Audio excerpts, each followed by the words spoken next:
Hi guys, this is the last video relating to my ADHD diagnosis.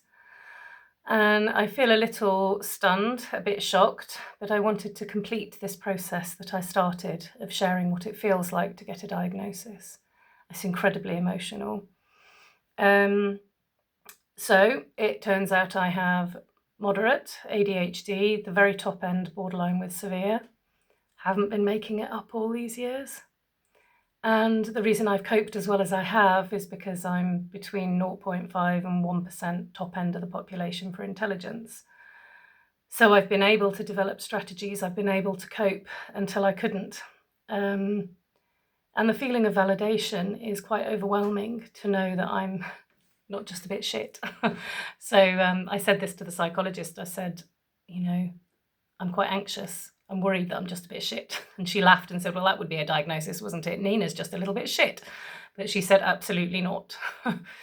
And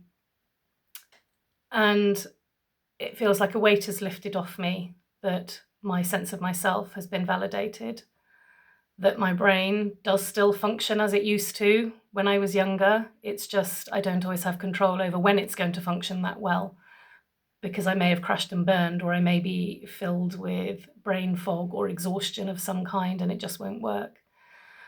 So it's a lot to process, and I'm sure in the coming months I will be flicking through the photo album of my life and looking at every single image through different eyes, reprocessing everything about myself over the last 49 years.